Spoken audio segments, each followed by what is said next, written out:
Make a joyful noise to the Lord, all the earth. Serve the Lord with gladness. Come into his presence with singing. Know that the Lord, he is God. It is he who made us, and we are his. We are his people, and the sheep of his pasture. Enter his gates with thanksgiving, and his courts with praise. Give thanks to him, bless his name. For the Lord is good, his steadfast love endures forever, and his faithfulness to all generations.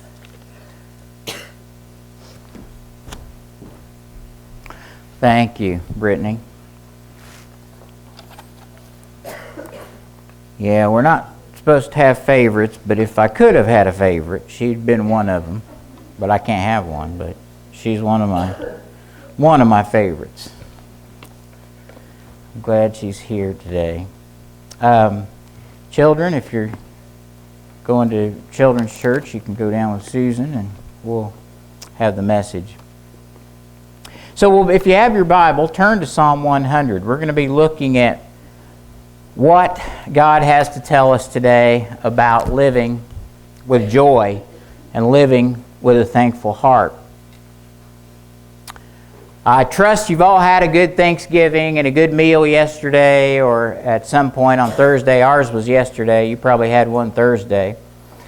Because of the timing of our family coming into town later in the week on Friday, we decided we would have two Thanksgivings. So we would have one on Thursday with our intimate family, and then we would have our big Thanksgiving meal on Saturday, which was yesterday. So we had a really great meal yesterday. Now on Thursday, because Crystal's been on this diet, she decided that on Thursday she would cook a diet, low carbohydrate or no carbohydrate, healthy, high fiber Thanksgiving.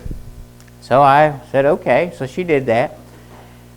So we sat down and we're getting ready to eat this healthy Thanksgiving meal with no carbohydrates, and was getting ready to pray. I said, I think you better pray, because if I pray, God will know I'm lying.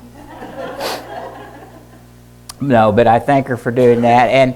And it was pretty good, but Saturday's was better. We had all the stuff on Saturday. I want you to think about the fact that as Christians and as just people living in the United States, we are in fact so blessed. We live in such a wealthy nation, and we have so many blessings around us that we just simply take them for granted. We don't even see them at most of the time, the blessings that we have.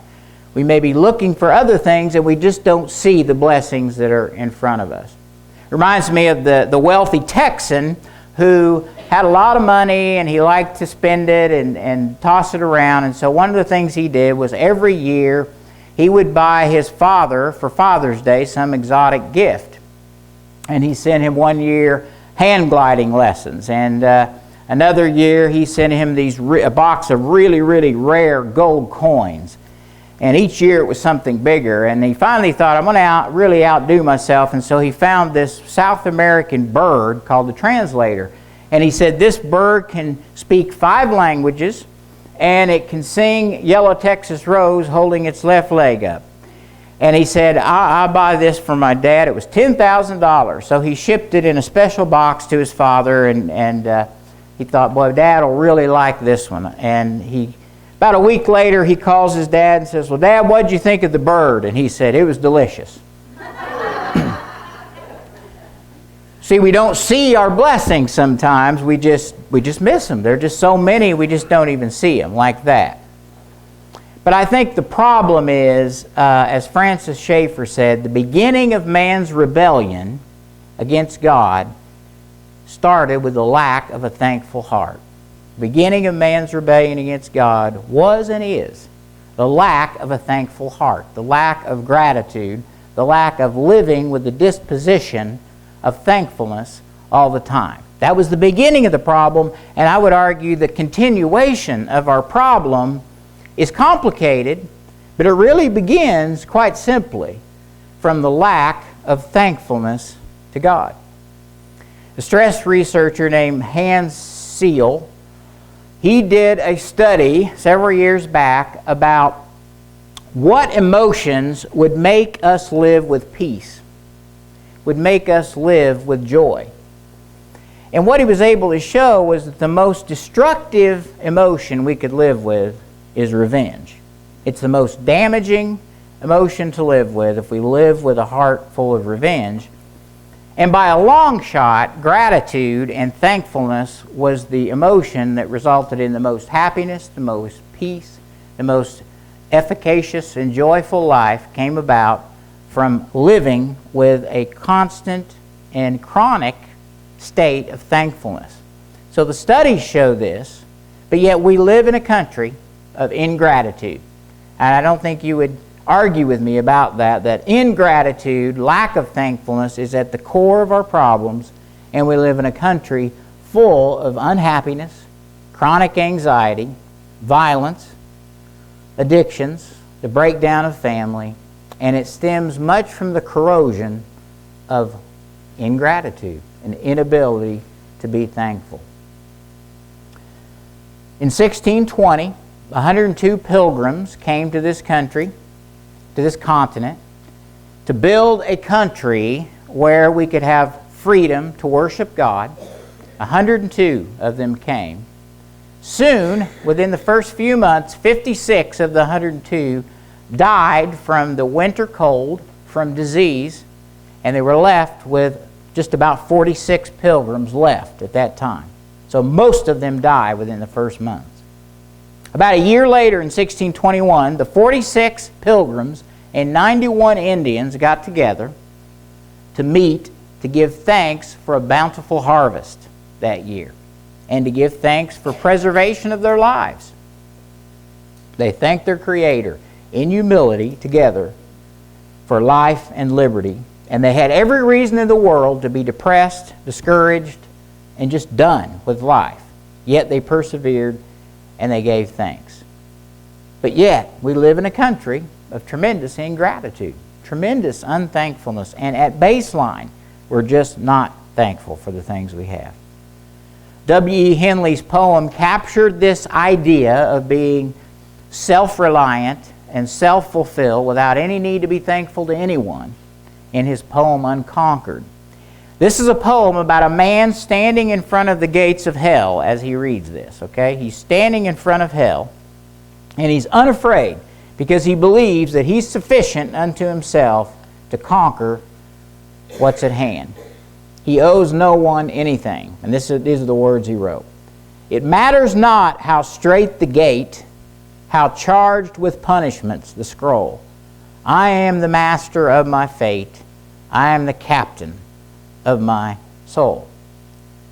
You see, I think that's the problem, is that much of us live with this self-sufficiency rather than being thankful to God. We live with this self-sufficiency, self-power, pride, self-strength, that we don't need anybody else. We have no need for a divine power, no need for a creator, no need for a providence that only God can bring.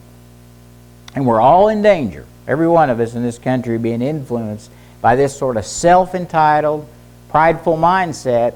And that's, I think, where we see this ingratitude and lack of thankfulness in the world. And we're all in danger of getting there sometime. I was reminded this week of a simple principle about thankfulness, and I want to share it with you. I began to think about the fact that if you're thankful for something, you have to be thankful to someone.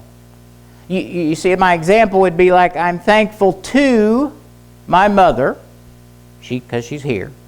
Tell her that. I'm thankful to my mother for my child rearing, and to my father, bless his soul. I'm thankful to them for my upbringing. I'm thankful to my wife, Crystal, for her companionship. I'm thankful to my friend Doug for his friendship. I'm thankful to the music that Paulette plays for the music. I'm thankful to Paulette for the music. You get it. I'm thankful to somebody for something. We can't be thankful for something unless there's a person to be thankful to.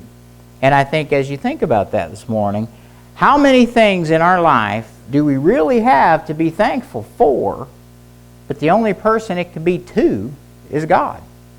I don't know who else to thank for my existence, for my birthday, for my health that I have. I didn't cause it. I can't gain it without somebody beyond me, without His providence. I'm thankful for shelter and citizenship and safety and freedom. And so many things that we could list here. If we're thankful for those basic things, the only person we can be thankful to is God. Now, if people have Thanksgiving and gather and they have no belief in God or no thanks to Him, I don't know who they're thanking, really. There's nobody to thank for things unless it is the sovereign God that we serve. As I say, the country is in a state of ingratitude, but listen to the words of Abraham Lincoln in 1863. As a sitting president, listen to what he said. "We have been the recipients of the choicest bounties of heaven. We have been preserved many years in peace and prosperity. We have grown in numbers, wealth, and power as no other nation has ever grown. But we have forgotten God. We've forgotten the gracious hand which preserved us in peace and multiplied and enriched and strengthened us. And we have vainly imagined in the deceitfulness of our hearts that all these blessings were produced by some superior wisdom or virtue of our own." He suggests that people of his day had forgotten God and had figured that all those blessings, they were thankful to themselves. If they had that problem in 1863, I think it's multiplied many times today. 1 Thessalonians 5:17 says, "Rejoice always, pray without ceasing, and give thanks in all circumstances." See, Jonathan Edwards described that there's two different kinds of thankfulness. There's two different kinds. I want us to be aware of that. The first kind is natural thankfulness, and the second kind is gracious thankfulness. You may not have thought about this, but Jonathan Edwards said, he was the Puritan preacher in the 1800s, he said, natural thankfulness is being thankful for good things, being thankful for the harvest, being thankful for wages, a thriving economy, a home, whatever it is that you are thankful for, that you have, that are really good in your life. That's natural thankfulness. And yes, we need to do that. We need to thank God for those things. But he said there's a much deeper state of gratitude that we as believers should have, and God expects us to have, which is gracious thankfulness, which entails thankfulness for just who God is, the fact that we have existence in life, and regardless of what our circumstances are or how we feel, we should still be thankful at base and live that way. That's a much harder kind of thankfulness to have, but I think this gracious thankfulness is what is lacking in the world, because it's easy to be thankful if things are really going well. But he says gracious thankfulness is thankfulness for God's goodness and for His power regardless of our circumstances. It's continuous. It's not fleeting. It's relational. It's not conditional. And C.S. Lewis called it the good infection. The infection that is good. Usually infections are bad. But if we can get that kind of thankfulness, it's catchy. And people see it. It's contagious. We need to find things to be thankful for. It's like the boy who came home with a report card full of F's. And his parents were angry, and they called him into the den that evening and said, "Son, what do you have to say for yourself?" And he said, "Well, I think you should be proud of me." And they said, "Proud of you? You have all F's. Why would we be proud of you?" And he said, "Well, at least I didn't cheat." We can always find something to be thankful for, even if it's a card full of F's. We can find the bright side to look for. Yet I think we tend to look for the dark side. We tend to look for the negative. We tend to live that way, and the studies, both in medicine and in faith, say that it leads to chronic unhappiness, chronic anxiety, and a bad way to live, low efficacy. If we live with gratitude, high efficacy, we're more efficient, happiness generally, less anxiety, and more peace. In ingratitude, briefly, Jesus told the story when He entered the village, or actually Luke tells the story about Jesus entering the village, and there were 10 lepers, and as He walked in, they all cried out to Him, "Please heal us, have mercy on us." Leprosy in that day was a horrible disease, blisters all throughout the body. They would rupture, they'd get infected, it was highly contagious. They had to live away from everybody else until their death. It was a horrible, horrible disease. And so they cried out to Jesus to heal them, and he said simply, "Go show yourself to the priest," because they had to do that to be counted clean. And as they began to walk away, they were healed. It just went away. The disease went away. The interesting thing is, 9 of those people that were healed went away and never came back. Only 1 came back and said how grateful he was to Jesus for healing him of this terrible disease. And I think that ratio is about right. 9 were ungrateful, never thought about the fact that they needed to thank Jesus. 1 came back and was blessed, it says, in an additional way because he did come back and say thanks. We learn from that story first that I think God expects us to say thank you. He expects it and he desires it. He wants us to do it. And he never tires of it. And I think secondly, we learn that there's a special blessing that will come if we also say thank you instead of just take the gift, take the blessing. Thanklessness is so pervasive, but gratitude is the highest duty of a believer. And if we live with ingratitude, it's the leprosy of the soul. Ingratitude eats away like a corrosion or an acid on the inside. It destroys our happiness, it cripples our joy, and it withers our compassion.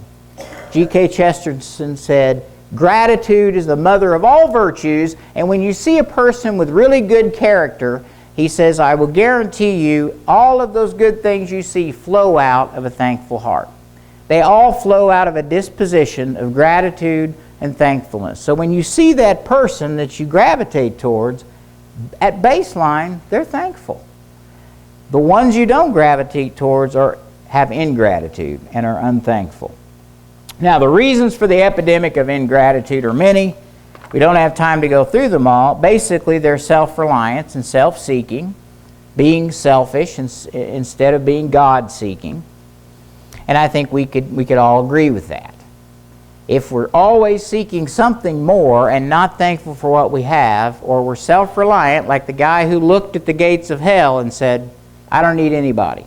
We can't be thankful for something if we don't have somebody to be thankful to. So it starts with humility.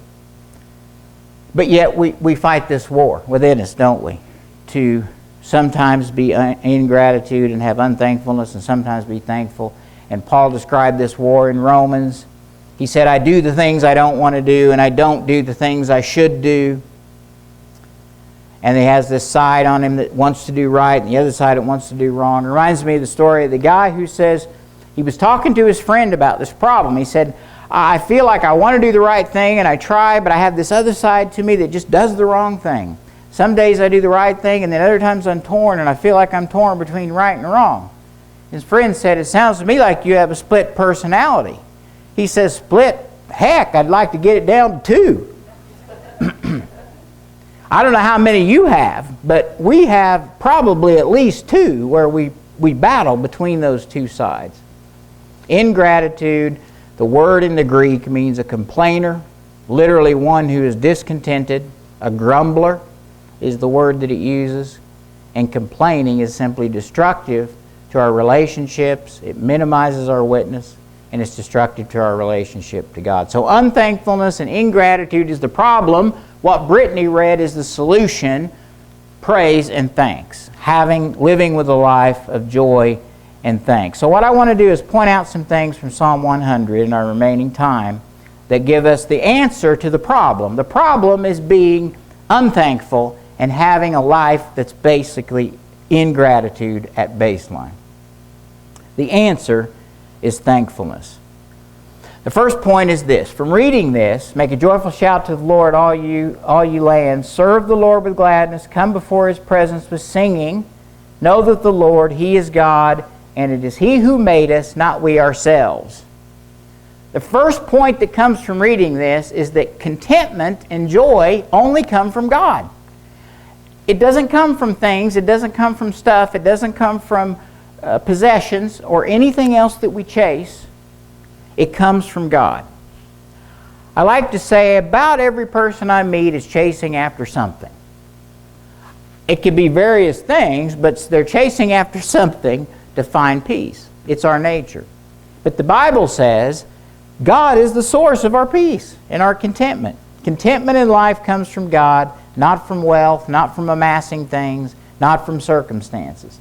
Paul told Timothy in 1 Timothy 6:6, godliness with contentment is great gain. We brought nothing into this world, and it's certain we can carry nothing out. And then a little later he says, love of money is a root of all kinds of evil. He warns Timothy that godliness and contentment don't come from financial schemes, financial gain, or any other kind of thing that you chase after. The path of pursuing contentment comes from God, not from schemes. And he says if you do that, it leads to foolishness, harmful lust, which drown men in destruction. Pretty clear. Russell Spatz is a lawyer. He's a previous atheist and previous alcoholic. He's lived a Christian life in recovery from alcoholism for 37 years about. He's in his late 60s, and he's now a national speaker. He always has a great speech, and he tells about his story, and he's very grateful to God for what he has for his life. He tells this story about a time when he was a young Christian. He'd maybe been a believer for less than a year. And one of his mentors, who was a believer, invited him to a men's Christian retreat. He'd never been to anything like this. He goes to this, and remember, he's a young believer, and he hears this speaker named Al Green. And Al Green stands up and gives this passionate talk about thankfulness, about all of the gratitude he has for what God's given him, about the peace he has in his life and the joy he has, and it all comes from God, and on and on and on. And this passionate, convicted talk from Al Green really moves Russell Spatz, this young Christian. He's absolutely moved by it. He's never heard anybody talk like this and be so thankful to God. And so he tells, after the talk, it's a fairly large deal, and he talks to his friends. He says, I got to meet that guy. He says, what guy? He says, that guy that talked earlier, Al Green. He said, oh, you want to meet Al Green? He said, yeah. He said, oh, yeah. He said, Al Green, you mean the one who's dying? He's got 3 months to live? He said, Al Green, no, the guy that gave the passionate talk about all the things he has to be grateful for, that he's so thankful to God for everything, that guy. He said, yeah, Al Green, he's dying. He's got 3 months to live. He has bone cancer. He says, I think you must be talking about a different guy. He says, no, Al Green, I'm talking about Al Green. I know him. That's the guy you're talking about. He's dying. He said he didn't mention anything about dying or being sick. He said, yeah, well, that's just the way he is. Russell said after that he never quite grumbled or complained or felt that discontentment the same way again. Because he had seen a man in the face of 3 months to live, which he did die 3 months later. He saw a man with such gratitude and disposition. That's gracious thankfulness. That's not natural thankfulness. That's gracious thankfulness. It's not a normal thing. It's a testimony to something only God can do to our hearts. Godliness with contentment is great gain. When I was first in medical practice, I lived next to, I had my office next to another doctor who was just a really simple guy. Everybody loved him. His patients loved him. But he was a very simple guy. He had probably 2 suits that he wore every other day. Monday, Wednesday, Friday would be one suit. Tuesday, Thursday, the others.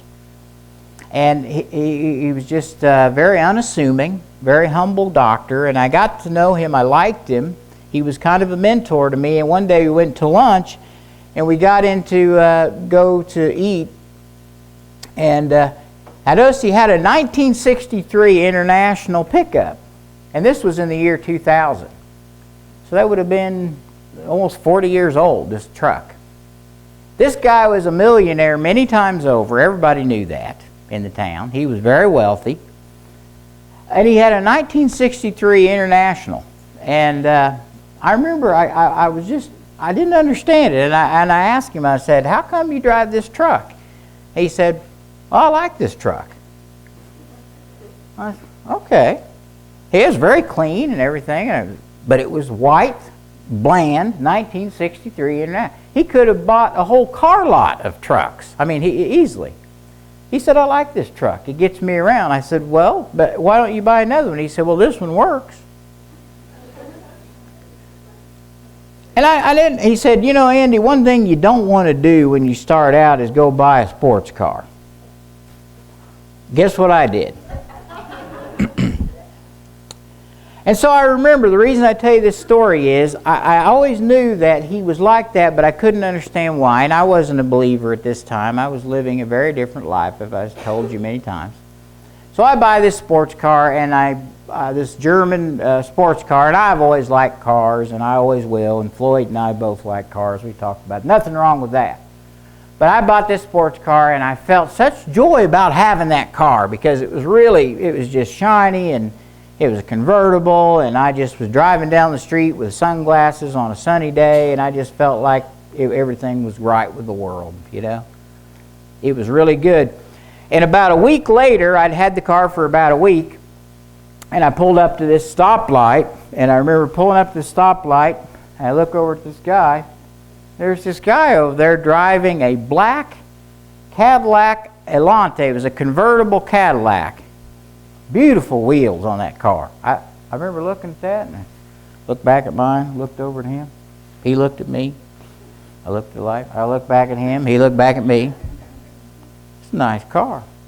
He was older than me. And I remember looking at that car, and I had that German sports car I liked so much, and I remember looking over at that car, and I thought, wish I had a car like that. That's really... And that joy of that car lasted about a week, and the payments lasted 60 months. Nothing wrong with cars. I love cars. I always will. I've loved them since I was a little boy. But what I learned from that is the contentment that the car brought me didn't last. I still liked it, but it didn't bring me joy anymore. I'd rather have had that car he had. And that's sort of the way it runs. And so we get this disposition in our life because we think we will find contentment from chasing those things. So I've never really met a person that wasn't chasing something. But what the Bible says is we get it wrong there because we really can't find contentment and peace from any kind of thing. It's very short-lived. The second thing it tells us here, he says service to the Lord. Serve the Lord with gladness. Come before His presence with singing. In other words, our thanksgiving can't only be words and just, yes, thank you, God, but it has to be action. And I was thinking about that. If we're going to be thankful, we can't just say we're thankful. We need to do things that show that we're thankful and that our contentment comes from God. Service to God really implies three things. First of all, we have to have that humility because we have to be thankful to Him. We can't serve God without a humble spirit. Second, we have to have fidelity, which means follow through or faithfulness and the right motives. In other words, we have to keep doing it. We can't just start it. We have to finish it. And third, we have to have actions. You can't help somebody or serve God if you don't do anything. So humility, fidelity, and action. And we can't serve God with greed because we're chasing after the wrong thing if we do that. We don't have the right motives. And we can't serve God with a grudge. I think some people think they've done enough for God, they're already paid up, that they don't need to do any more. And I think that's wrong. Our entire life, we need to serve Him and make our thankfulness action. If somebody said you were born into the world owing somebody for 9 months room and board, and you probably never pay that back. We never reach a saturation point of thanks. Third, He alone is God. Verse 3 says, know that the Lord, He is God. It is He who has made us, not we ourselves. Yahweh is God. He must be first in our lives, before our career, before our family, before our children, before our spouse, before our desires, and that's hard. I think this is the one that gets us because we all want to put something else in front of God, but His Word tells us if you want contentment, if you really want peace, you have to put God before all these other things. An ancient Chinese proverb says, when you drink from the stream, remember the spring. When you drink from His goodness, when you experience goodness from God, remember the source. It had to come. If you drink from the stream, remember the spring that it came from. Every blessing we have comes from God. Next, God alone is worthy of praise. It says, enter into his gates with thanksgiving and his courts with praise. Give thanks to him and praise his name. The Jews in the Old Testament definitely understood the fact that a blessing always comes from the greater to the lesser. Always from the greater to the lesser. That's the way blessings flow. That's the way blessings come in our life. When Jacob fought with the angel all night in the desert, the angel of the Lord, which was God, he fought with him, and remember, he wouldn't let him go. He said, I won't let you go until you bless me. I won't let you go until you bless me. He was avid about it. And this blessing was for an abundant life, for blessings to come, for goodness to flow into his life. The Jewish faith has always understood that blessings come from God, that all good things come from God. Goodness flows from the shepherd to the sheep, not the other way. Goodness flows from the source. So, he alone is God.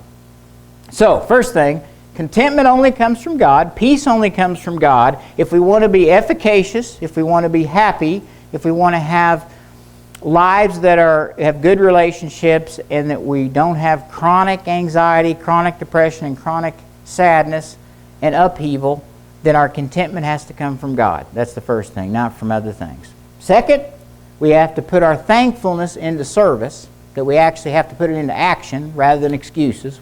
Action, not excuses. Third, he alone is God. Acknowledge who he is. Nothing can come in front of him. When you drink from the stream, remember the spring. And fourth, God alone is worthy.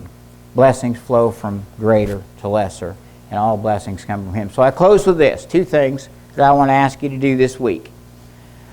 One is take inventory of your blessings.